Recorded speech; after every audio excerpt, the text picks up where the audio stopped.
All right, Ross. Good morning, everybody. We're excited about a big challenge this week. I've been to Pittsburgh for Justin Ross's surgery, but that's the only time I've been there.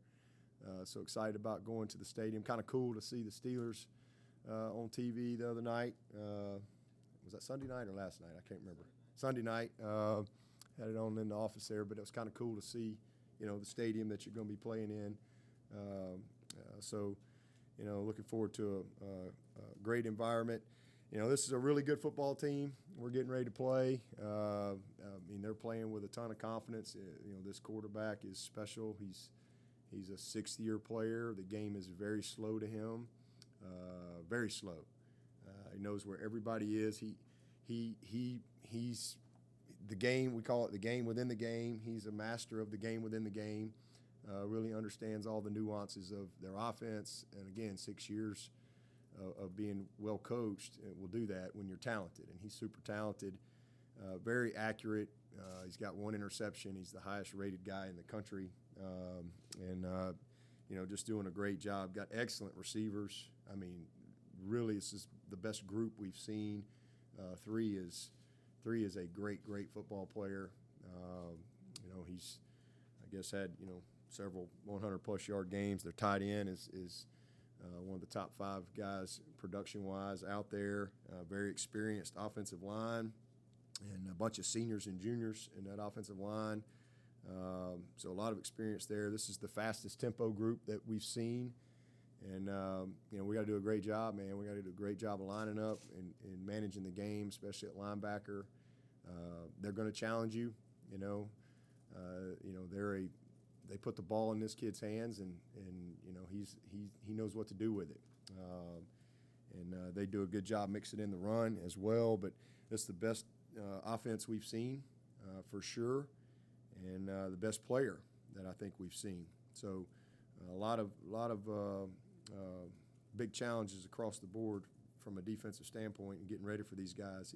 The quarterback is known for his precision in the passing game and the plays he's making, but I don't think he gets enough credit for his scramble ability. When he scrambles, it usually leads to a big play. Does a great job of getting down and just moving the chains, keeping them efficient, keeping them on schedule. And again, when he does scramble, it usually leads to a big play. So very physical group, and we got to match that physicality for sure.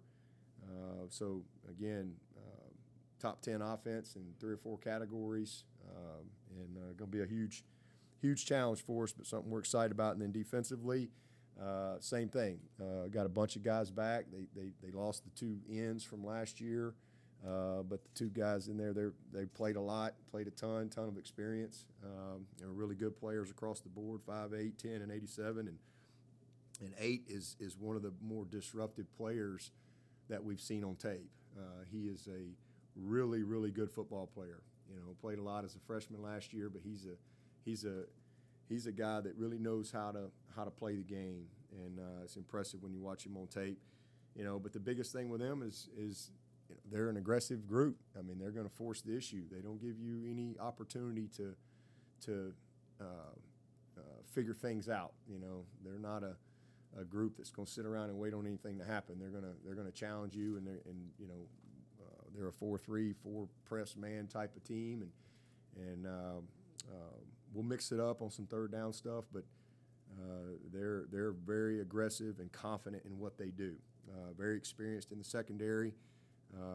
21 didn't play against us last year, but he's a great player. He is a great player. 9, 31, and 14, same thing. Again, a lot of experience, a lot of confidence in what they do. They're very physical and very aggressive at linebacker. Do a great job in all areas. So it's a complete team. Kicking game, I think they've had, and since Pat's been there, I think they've had 7 kick returns for touchdowns. They've had some punt returns as well. So this is a really good group. Just a complete football team, and the one game that they lost was kind of a weird game, but I tell you, since then they've really and they put some things together but went to Tennessee and had a heck of a win there. Got down early and roared back and really did a great job on the road. So then go on the road against V-Tech in that environment as well. Again, I think that shows the poise of this quarterback and the experience of their team. So big challenge, but again, we're excited about it, looking forward to it. Biggest game of the year, and if we're going to, be the best version of ourselves this year that we can be right now, this is a game that we got to go play our best game in for sure, because this will be the biggest challenge to this point. Dabo, last year, defensively, y'all did a pretty good job against Pitt and Pickett. Just what was the key then, and what do you have to try to do to slow them down? Well, we turned them over. We turned them over early. I thought that, they had some. Now they had, I think, 3 linemen kind of playing in their first game. They had some guys out last year against us, and that's a little different story this year. But we affected them, and I think he's a rhythm thrower, man. You can't let this guy sit there and get comfortable. I mean, he's just too good. He's too good. He knows where everybody's going. He sees everything. He's seen every coverage. He's like Skowski playing linebacker, right? I mean, you just don't fool that guy. So he's very confident, and he's got really good players around him that have a lot of experience too. But we turned him over was the biggest thing early, and I think that and then we made a bunch of plays. We capitalized on the turnovers, and then we got them behind because we hit some huge plays in this game. But the turnovers were critical. We sacked him. We were able to win some, get some pressure on him, and get him on the ground, and just get him a little out of rhythm. But I think right out of the gate, I think it was Malcolm Green right out of the gate with a big pick on him. So you got to get him behind the chains and don't let them be efficient. And you got to win the matchup up front, and I thought we did a good job of that last year. But the story of the game was turnovers. We were +4 in the margin against them, number one. And then number two, we played really, really well offensively, really, really well. From your perspective, Dabo, what is the biggest difference in this version of Pickett that has been playing at the level he's playing at? Yeah, well, again, I think that offensive line is a very experienced group, and he's playing with a lot of confidence behind them. They're doing a good job, and just he's just a really freed up player. He's a 6-year guy. He's very confident. He's incredibly well coached, and he's again, as I always say, there's no greater teacher than experience. And he's got all this experience to draw upon, and he's applying all the lessons that he's learned throughout his career, and you just see that. I mean, and when you're in a system as long as he is, you understand all the nuances, and that's kind of where we are right now. We got some guys that we need to be in calculus, and we're still doing some arithmetic over here, and we got some that can do calculus, but it's just not all on the same page. They've got a very experienced group. These receivers, very good players, but this OL has played a lot of football as well. Again, they're all juniors and seniors, and I think that's the number one thing is just the confidence that he has up front, and then just his knowledge. The game is very slow to him, and as it should be for a really talented 6-year. This guy's an NFL player. There's no doubt about that, and very accurate thrower, so that's the biggest thing I see in him. Very confident. Not that he wasn't confident last year. I just think that he's just got they're a little bit more of a complete group than the team we saw last year. Dabo, I think Tony said yesterday he thinks the players on offense on his side are pressing a little bit. Yep. I mean, have you seen that yourself, and how do you kind of get them to stop? I don't think there's any question about that. I mean, how else do you explain some of the things that you see, from some of our best players? And I just think, it's just kind of human nature, and especially in today's world. When I was coming up, somebody just, maybe wrote a bad article in the local newspaper, and that was about it. and you hoped your grandmother didn't read it or something. You know, still had the people at the barbershop, but now all the people at the barbershop have a national forum, you know, and all the media sees it. So, you know, that's all they get right now is how bad they are and, you know, how much their coaches stink and you know, and how terrible, you know, this. I mean, that's all they get. And so, but that's just comes with it. And as a young person, you got to learn how to block that stuff out, you know, that noise. And, you know, because if you don't, you get burdened down and you try to do too much and you get outside of things and then you're not playing free. And next thing you know, it's you know, just the weight of the world's on you. And so, yeah, I don't think there's any question that this group offensively is you know, burdened, you know, by disappointment, you know, expectations, outside noise. And as a coach, you fight that. That's what you have to fight all the time. But you know, it's a very loud world we live in. And if you don't put your armor on every day and stay inside out, it can, you know, as I always say, ships don't sink because of the water around them, right? They sink because the water gets in them. And you let all that garbage, you start, you know, who you going to listen to? What you going to believe? You know, that's your choice every single day. You gotta, and if you let that stuff in, it will affect you. And that's why I'm really proud of what I've seen out of DJ, because I think early on he was really, I mean, he struggled the first few games, but these past two games, he's made a big turn. You know, his best game was his past one. And, you know, we just got to be better around him. And but just something that we're fighting through right now. And the good news is we're still Clemson, and we still got a great group of guys. And you know, we got to help them fight through that, you know, because they're not very confident right now. Is there anything y'all can do as coaches to help them execute more freely? Yeah, absolutely. There's a lot we can do. That's what we're working on every day. The first thing is quit reading what y'all write. Quit listening to the radio. Quit listening to the Twitter. Get off of that mess. You know, stay away from that stuff. You know, because that stuff, it's the same thing if it's great. You know, either one is terrible for you. But you know, again, you at the end of the day, I mean, this is a football team that's competed their butts off, and all we focus on is the bad. Our defense has played great championship football. Our special teams have been outstanding. And it's been a long time since our special teams are playing at a high level for us and doing some great things. So there's a lot of good, but offensively right now, and again, you know, we don't have excuses. Nobody cares. Nobody wants any excuses at Clemson, and there aren't any. You know, we've got all we need, you know, and everybody focuses on what we don't have. I focus on what we do have. I mean, yeah, it's hard to have some continuity. We got to get some continuity up front. Again, we started 8 different guys and 3 different centers, and that's frustrating, but we got to make it work. You know, it's kind of a musical chairs in some spots, and so, you know, that can affect you a little bit.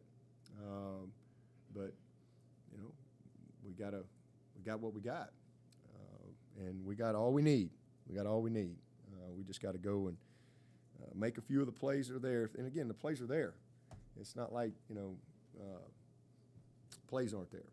We just got to, execute some of the things that we're not doing a good job of, and continue to believe in the right things. And that's a choice everybody's got to make. Do you know if Frank Ladson will be back this week, and then do you have a timetable on EJ? I don't. Did you say EJ?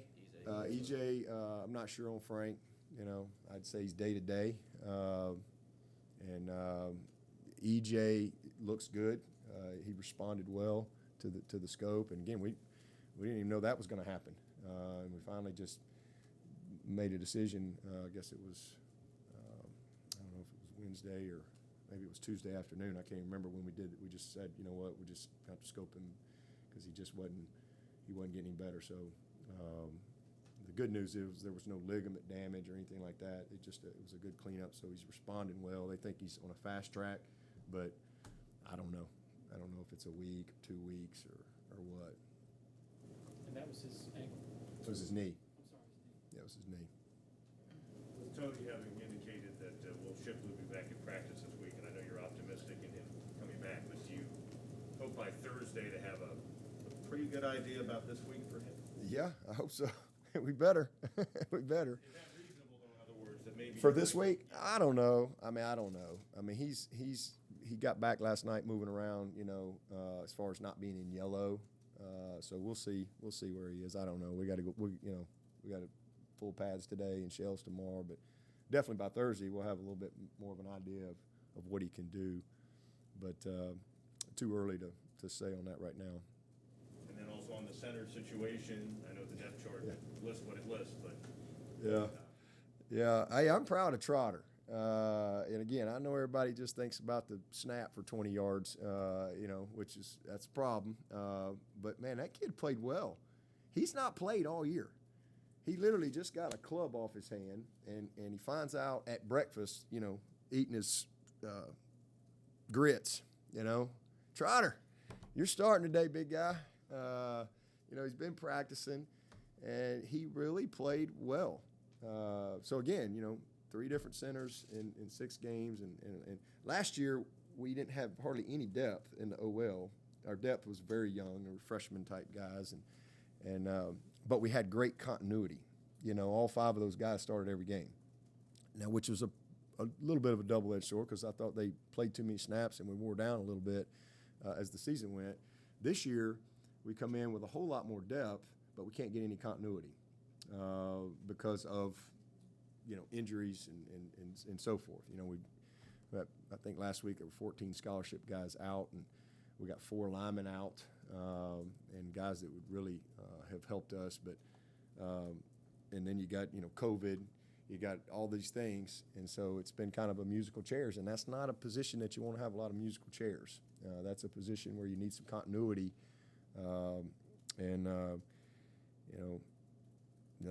that's like the first 3rd and 1 was a total miscommunication. We had the 2 guys were running. We had 1 player get the wrong call for some reason, and he affected another player. So we had 3 guys running 1 play and 2 guys running another play, and it's just again, that's continuity, that's playing together. It's all those type of things, and that's what we're working through here. And so hopefully the second half of this season, we got 6 games left to go, man. We got a lot of football left.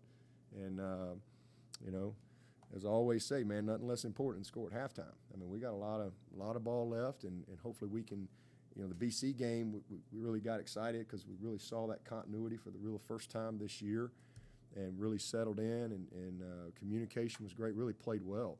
The good news is we're running the football well. That's the positive. If you want a positive, like we're running the football. The first couple of games, people said, run it. Well, we weren't running the ball well. Now we're running the ball well, and we're creating a lot of opportunities in the passing game. We're not finishing plays. We're making the miraculous plays, and then we're not making the layups consistently. So, that's kind of the next step. But I'm really pleased with what we're doing in the running game. I think we're averaging 4.3 yards a carry, which is exactly what our national championship team averaged in 2016, 4.3 yards a carry. And our 2011, 12, 13, 14 team, we're averaging more than all those teams in yards per carry. And those teams all won 10-plus games, finished top 15 in the country. So we're doing some good things. We've made some improvement, but we just haven't been able to put it all together. And but at some point we will. And we'll build on it. But we got what we got, and we got to make it work. And again, we got all we need. We got all we need to be a great football team.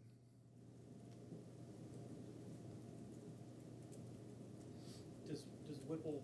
What's your take on him as a schemer, and does he do more formationally than a lot of the teams you? Does a great job. He just they do a good job of creating some matchups. They know who their best players are, and they're going to do everything they can to create some matchups for those guys and some one-on-one opportunities. And they're a pass-first offense, but they're going to keep you on. They want to be physical, and they're going to keep you. They're going to keep you honest on the run game for sure. But he knows who his best players are, and like any coach, you're going to feature that. and that's exactly what they're doing. They're going to put the ball in that number 8's hands. You know, that's who's getting it, and he's schooled up and he's well equipped. You know, that's where he does his best coaching. He's well equipped on how to manage the game because the coach is on the sideline. You know, and he really knows how to manage the game. He knows how to get them in the right plays. He's equipped with some check with me's and some packages and things like that. But again, they'll do a good job, whether it be in their empty package or formationally, in creating some matchups, you know, that they want.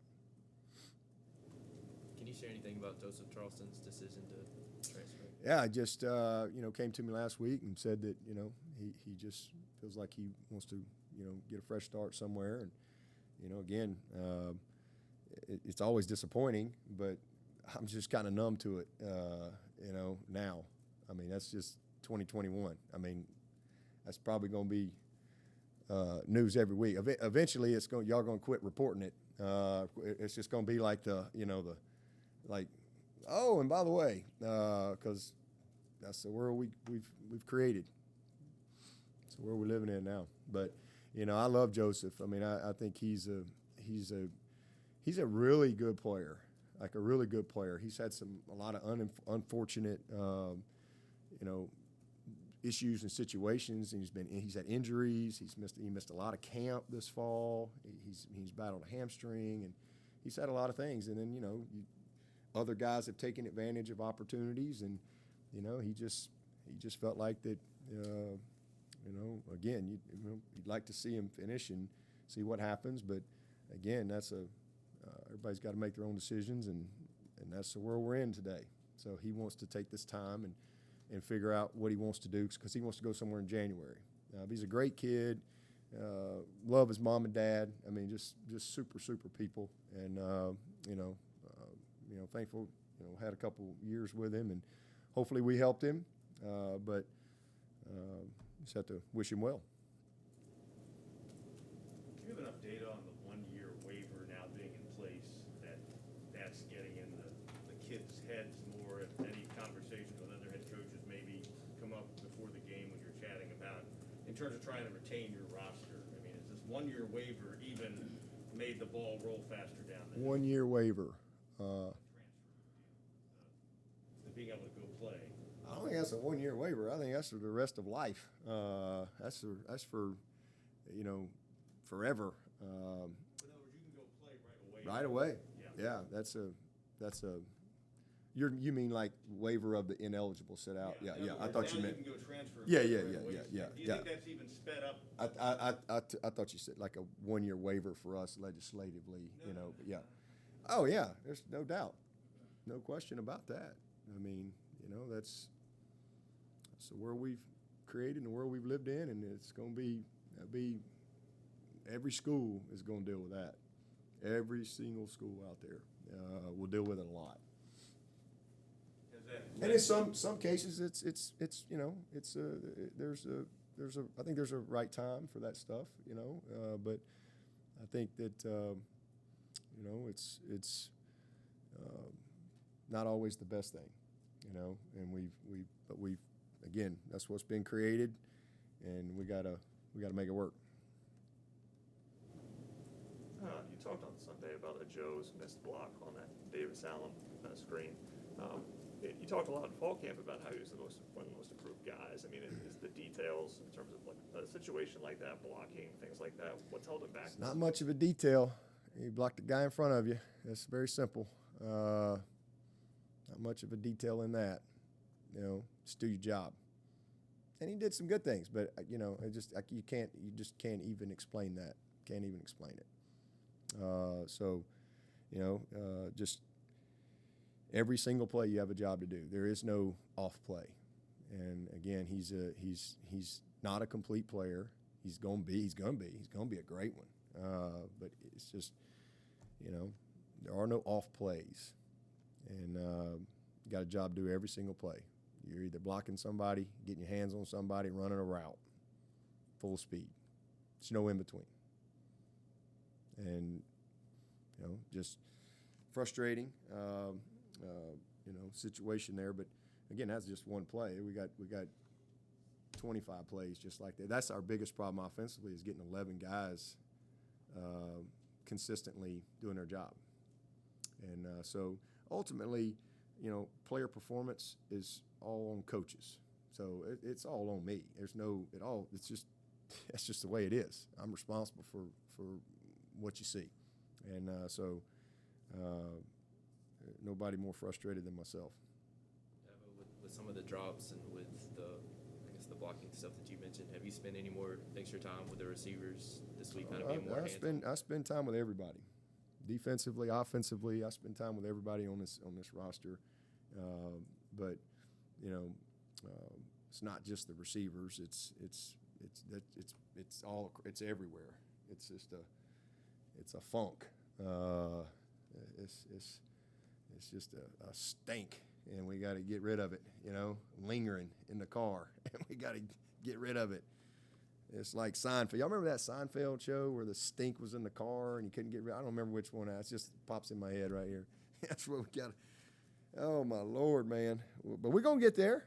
We're gonna get there. The good news is we're still Clemson, and the good news is we got a bunch of great kids, and we got a bunch of great people. And again, we're in a little bit of a funk, but we got to play our way out of it, and we will, and we'll look back on this, and it'll be a great conversation somewhere down the road. A few years from now, we'll be saying, God, y'all remember how bad we stunk those first 6 games? We'll get it going. We'll get it going. We've got a lot of challenges, but everybody has challenges. Everybody has things that they got to deal with, and it's frustrating because it's not something that we're used to around here. I mean, it's just not. And so, but we'll get it turned around.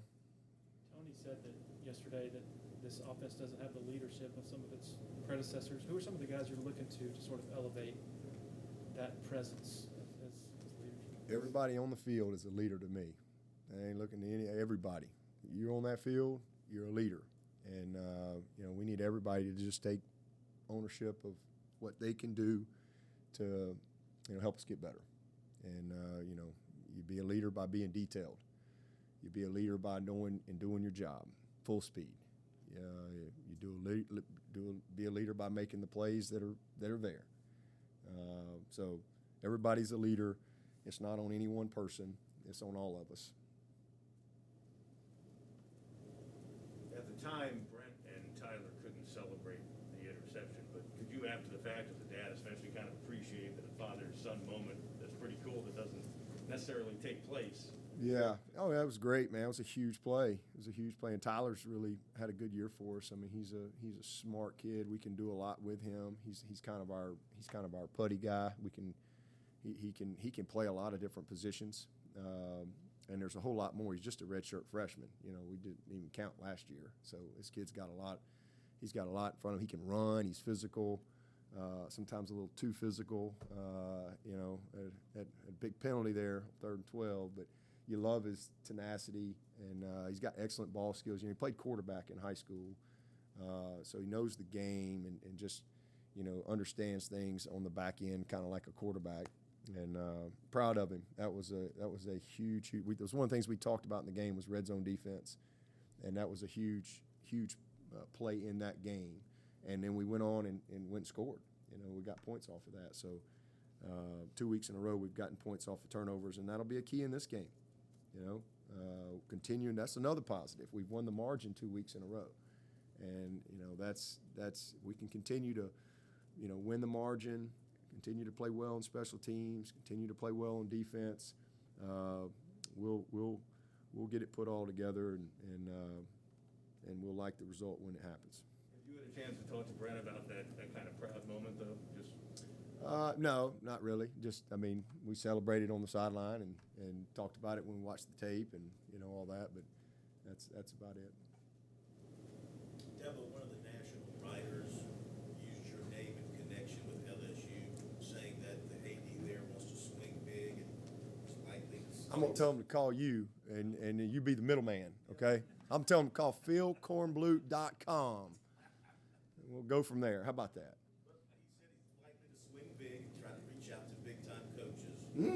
I'm a big-time coach. Wow. I made a big-time list? Wow. I'm gonna tell him to call you. I'm gonna let you either. You gonna negotiate that? Okay. All right. Yeah. This is the only Death Valley I'm concerned about right here. That's for sure. All right. Anything else for Coach in the room? Anything from Zoom? Hey Dabo, this is Gene from Charleston. As you mentioned, the first trip to Pitt, they joined the ACC way back in 2013. Would you like to see a little more variety in the ACC schedule rotation? Way back in 2013. Man, making me feel old, Gene. Did you say the rotation? Yeah, I've said that many years. I think you'd have to kind of figure out a different way on the what do you call it? The crossover rival, I guess. I guess for us that's Georgia Tech. You'd have to kind of do away with that, and so there might have to be a little bit because I know that could affect some teams. But I personally would like to see that and just kind of see a little more of a rotation. But it gets hard though in these conferences. They're getting big, and you know what? In a few years we're having, I think, a different conversation. So I'm not sure it's really going to matter. Hey Dabo, David with ESPN. I'm not going to ask you about transfers, so. Oh, call philkornblut.com. I did want to ask you, though, to kind of follow up on that a little bit. What do you make when a coach wins a national championship and less than 2 years later he's out? Is there problems in terms of our expectations and the way that this works? If you can win a national championship and can't even last 2 more years before people want to make a change? I mean, there's not anything that surprises me. I mean, there's not much patience anymore. I mean, that's just, and again, there's mitigating factors to everything. I don't know. There's always extenuating circumstances and things like that. I don't know other people's business. I have no idea, why people make decisions that they make. But I do know this: some of the greatest coaches that we've ever had, ever, weren't very good, early, or maybe the consistency wasn't there. And I mean, you can do your own study on that, but I think that's pretty well documented. It's a tough business, that's for sure. And that's why, I'm proud of the national championships, and hey, we've been to 6 playoffs in a row, and that's never been done by anybody. It's hard to do. It's hard to win. Hopefully maybe the Clemson people have a little more appreciation for that this year. It's hard to win. That's one thing. That's another positive with our group. We've had 4 one-possession games in a row, and our kids just battle their butts off and find a way. But it's very, very hard to win. But the biggest thing for me, national championships are great, but it's just the consistency that we've had for, a decade. I mean, we've been incredibly consistent on and off the field. And that's the thing that I think everybody wants, but that's really hard to achieve. And, we've had some challenges within those times, but we've just been a very consistent program. And that's what I've always focused on. It's not a team, not just that team, but really always being, program focused. And, that has served us well and will continue to serve us well. I mean, it's just that's the world we live in. So it comes with the territory, and I think everybody knows that. When you get into coaching. Anything else for Coach? 6 games in, what's your assessment of how DJ's handled the design run portion of the offense? He's done well. He's gotten better and better. I mean, I think that's certainly helped us, and it's helped him. I think he's done a nice job. He really has. He's made some big plays for us, and just going to continue to get better. It's still, part of his game that I think he's improving in. But and again, continuity up front and all those things has a little bit to do with that too. But been proud of him. He's done some good stuff, man. From where he was when he started this year to where he is right now, he has worked his tail off, and he's in a good place. You know, he's in a good place, and again, we just got to be a little better around him in some areas, and you know, get the continuity and the rhythm that we need, and I think he'll be fine. I mean, you know, the play action that we dropped across the middle, wide open. Man, you watch him in the pocket right there, and just was really, really impressive what he did. And you know, that's going to be a 50, 60, you know, yard plus play, and you know, we don't make the play, and so, but evaluating him, you know, everybody focuses on not making a play, but evaluating him and how he's grown with his pocket presence, his accuracy, and his run game stuff. I mean, he's done some good things. He's, like I said, he's heading in the right direction. He graded really well and played his best game again, and found a way to win. So there'll be a lot of good days from DJ as he continues forward. Anybody else? All right, thanks, Coach. All right, appreciate it.